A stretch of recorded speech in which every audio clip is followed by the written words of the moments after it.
I, 29 male, got the text that ended my relationship while sitting in a dentist's waiting room last Monday. My girlfriend Bianca, 27, had been acting weird for a few days, lots of hush phone calls, but I figured work stress or something. The text came at 2:17 p.m. Bianca, hey babe, quick heads up. Remy is going through a rough patch and needs somewhere to crash for a few weeks. He's moving in tonight. I know this is sudden, but it's not negotiable. He's in a bad spot, and I owe him this. Remy, her ex, the guy she dated for 3 years before me. The one she swore was completely out of the picture. I sat there, mouth still numb from Novocaine, rereading it. Not negotiable. In the apartment we'd been sharing for 8 months, where we split everything 50-50ths. My response, no problem. Bianca, really? Wow, thanks, babe. I knew you'd understand. He'll be on the couch. Won't be in the way. Me, all good. Handle it however you need to. Bianca, you're the best. 2 hearts. Here's the thing about our living situation that Bianca apparently forgot. We're both on the lease, yeah, but the lease is month to month. Either party can give 30 days notice to the landlord to remove themselves. And more importantly, the security deposit? That was entirely mine. $2,400. She couldn't afford her half when we moved in, promised to pay me back. Never did. I left the dentist and went straight back to work. Acted normal. Texted Bianca about dinner plans like nothing was wrong. Then I started making calls. First call, my buddy Jerome. Asked if I could crash at his place for a few nights. He had a spare room, no questions asked. Second call, the landlord, Mr. Anderson. Explained I needed to remove myself from the lease, effective immediately due to an emergency situation. He said I need to give 30 days notice. I asked about the provision for domestic situations, when one party needs immediate separation. He said if both parties agree, it can be expedited. Third call, my cousin who owns a moving company. Asked if he had a truck available that evening. He did. Went home at 5 p.m. Bianca wasn't there yet. Perfect. I started packing. Not frantically, not angrily. Methodically. My clothes, my electronics, my kitchen stuff, I bought most of it. My furniture, the TV, the good couch, my desk setup. Left her stuff. Left the old futon she'd brought from her previous place. Left her decorations. By 7 p.m., I'd loaded everything into the truck. The apartment looked sparse, but livable. She still had basics. Then I sat down and wrote a letter to leave on the counter. Bianca, you said Remy moving and wasn't negotiable. I respect that. You've made your choice about what you need. I've made mine. I've moved out and initiated my removal from the lease. Mr. Anderson has your contact information for the transfer. The full rent, $1,850, is due on the 1st. The security deposit was paid entirely by me, so that will be returned to me when the lease ends. Best of luck with everything. P.S. The utilities are in my name. I'll be canceling them tomorrow at noon. You want to set up new accounts. Left my key on the counter. Took photos of the apartment's condition, spotless, no damage. Sent an email to Mr. Anderson with the photos, confirming my move out, and providing Bianca as the sole contact for the lease going forward. Then I left. Got to Jerome's place around 8 p.m. Turned off my phone. Opened a beer. Felt free. Like when you finally rip off a Band-Aid that's been slowly peeling anyway. Turned my phone on the next morning to 63 texts and 19 missed calls. Update 1. The meltdown was exactly what you'd expect, but with some extra spice I didn't see coming. The text started around 9 p.m. that first night, right after she got home and found my letter. Bianca, what the hell? Where are you? This isn't funny. You took the TV? Call me now. How could you do this? Remy is here, and there's nowhere for him to sleep properly. You're being so immature. Then the call started. I didn't answer. She left voicemails that progressed from confused to angry to tearful to furious. 3 a.m. You need to grow up and come home. We could talk about this. 6 a.m. The landlord called. What did you tell him? You can't just leave me with the full rent. 8 a.m. The power company says the account is scheduled for disconnection. You wouldn't. Noon. She found out I would. The power was cut. That's when she switched tactics and got her friends involved. Her best friend Carly called. What kind of man abandons his girlfriend because she's helping a friend in need? Her sister Delia texted, Bianca is crying. How can you be so heartless? Remy is practically homeless. Even got a text from a number I didn't recognize. Hey man, this is Remy. I don't know what your problem is, but Bianca is really upset. Be a man and come sort this out. The audacity. Her ex texting me about being a man while sleeping in what was my apartment. I responded to exactly one person, Bianca. One text. You said it wasn't negotiable. I agreed. My decision to leave isn't negotiable either. Direct all apartment concerns to Mr. Anderson. Then I blocked her number. Blocked Carly. Blocked Delia. Blocked Remy. Went about my day. But here's where it gets interesting.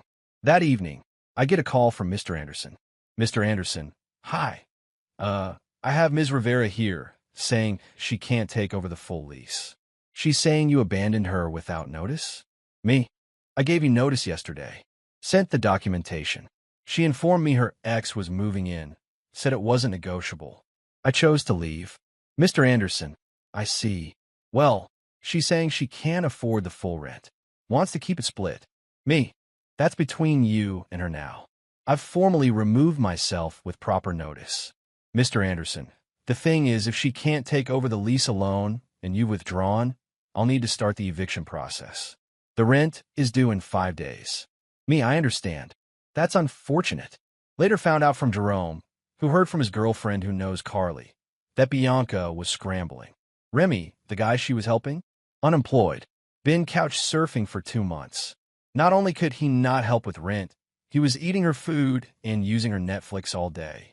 She tried to get Remy to leave, so I'd come back. He refused, said she'd offered him a few weeks and he needed it. She'd already told everyone what a good person she was for helping him.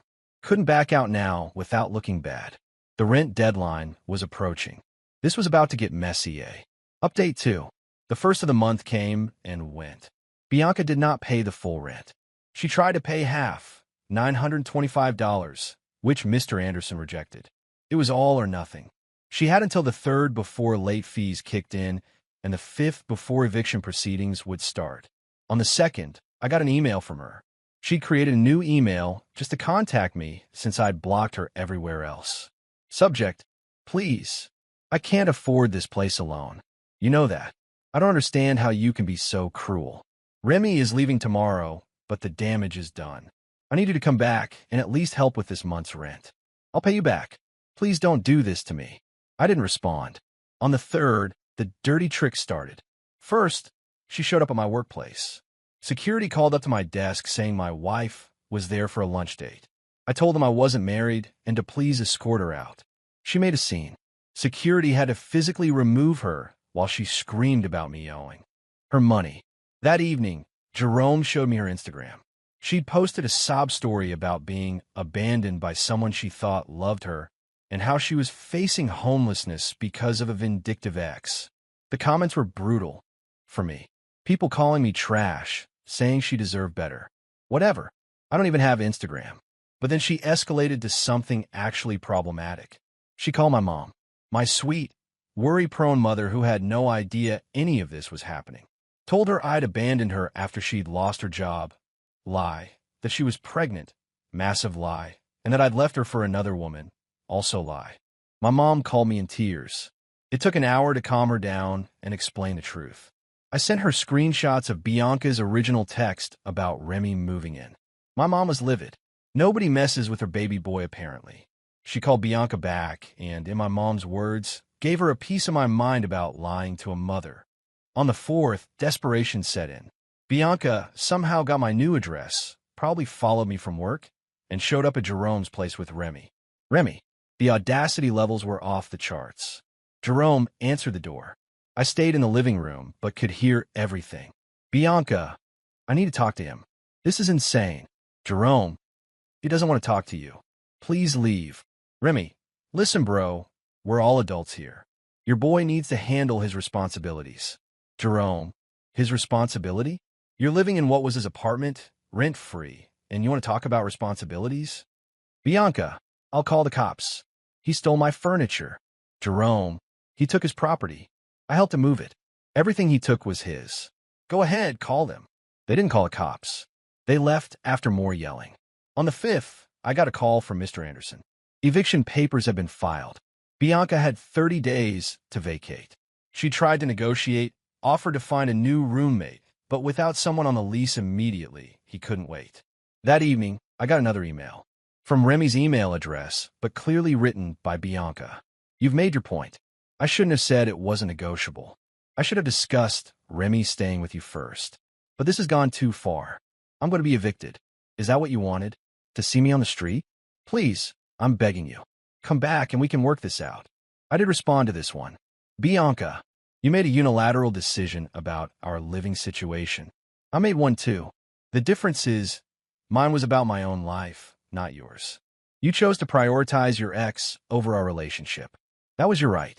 The consequences are yours to handle. Stop contacting me. Stop contacting my family. Stop coming to my workplace. Any further harassment will be met with a restraining order. The apartment situation is between you and Mr. Anderson now.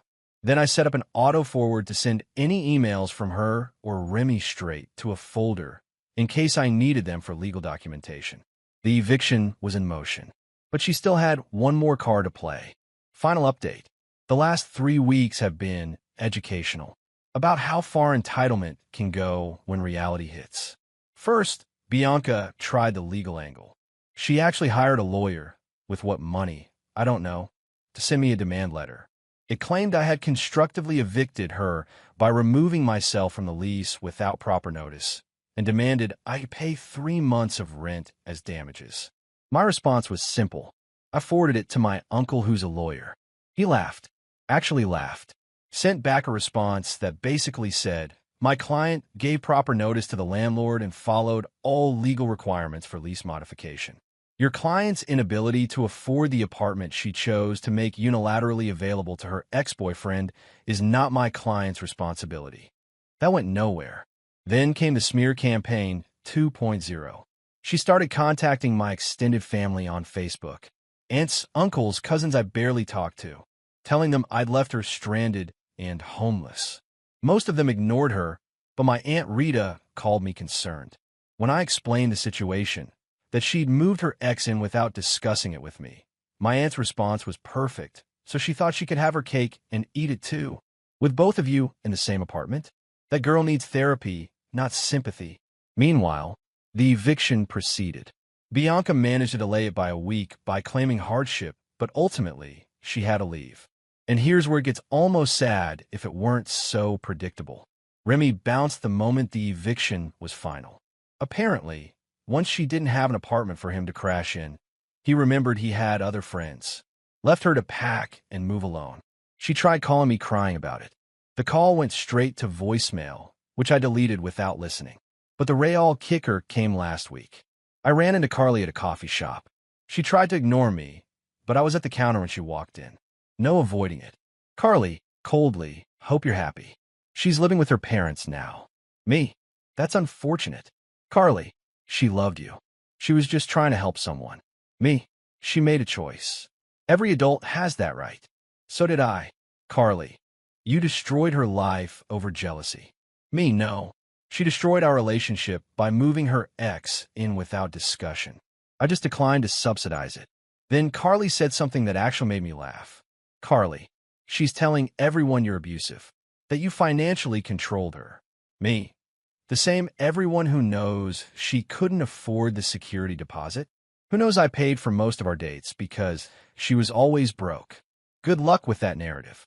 She stomped off. Yesterday, I got one final email. Bianca again, new address. I know you hate me now. I get it. I messed up. Remy was a mistake. Moving him in was a mistake. Saying it wasn't negotiable was a mistake. I've lost everything. My apartment, my relationship, my dignity. My parents are so disappointed. I have to start over completely. I just wanted you to know that I learned my lesson. You don't owe me anything. I just wanted to say I'm sorry. Really sorry. Not for sympathy, just because you deserve an apology. I hope you find someone who treats you better than I did. I didn't respond. There's nothing to say. She made choices, faced consequences. That's life. As for me, I'm good. Better than good, actually. Found my own studio apartment. Smaller than the old place, but it's all mine. No drama, no surprise roommates, no one making unilateral decisions about my living space. Jerome and I have become better friends through this. He said watching me handle everything so calmly taught him about self-respect and boundaries. His girlfriend apparently uses me as an example of not putting up with BS to her friends. My mom still randomly texts me, "Proud of you for standing up for yourself." She also may have told our entire extended family about that lying girl who tried to trap my son. Bianca is basically family gossip legend now, and not in a good way. The security deposit? Got it back in full last week. Mr. Anderson said the apartment was left in good condition, probably because I'd taken such good care of it. That $2,400 went straight into my savings. Thinking about using it for a vacation. Solo trip, no drama, no negotiations. The lesson? When someone tells you something about your shared life is not negotiable, they're telling you exactly where you stand with them. Believe them. And more importantly, remember that your response doesn't have to be negotiable either. She wanted to play the not negotiable card. I just played it better. Living my best life now. Alone, drama-free, and with full control over who does and doesn't enter my space. That's all, folks. Thanks for following along on this bizarre journey.